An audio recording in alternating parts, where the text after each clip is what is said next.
না, উনি তো আমি ফ্লাইটও দিয়েছিলাম গভর্নমেন্টে, যে ফ্লাইটে বাগডোগরা যাবেন বলে ওরা প্রোগ্রাম শিডিউল ছিল।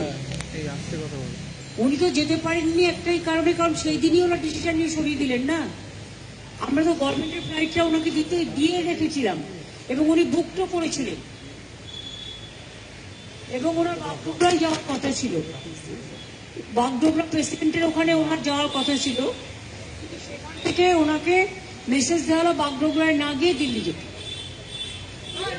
Didi, is there any conspiracy of central government? Didi, of course, totally.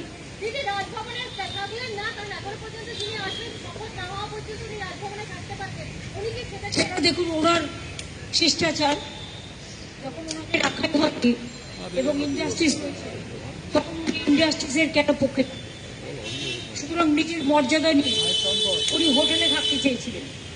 তখন আমি বললাম যে আপনি হোটেলে কেন থাকবেন, আমাদের সৌজন্য আছে এবং এটা হচ্ছে বিশেষ বিশেষ ব্যক্তি সবাই থাকে না, এটা ডিপ্লোম্যাটদের জন্য। এবং এখনো তো নতুন রাজ্যপাল শপথ নেননি, উনি এখনো রাজ্যপাল আছেন, সুতরাং আমাদের অতিথি হিসেবে আপনি প্লিজ থাকুন এখানে। তারপরে আমি এসছি হোটেলে। दीदी वो वोट देने आएंगे यहाँ पर बंगाल पे? का रिप्लाई हम कैसे देंगे? वोट अगर है तो जरूर आएंगे।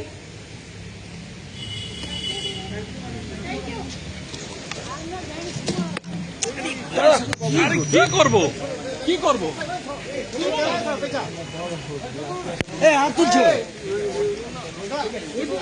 আরে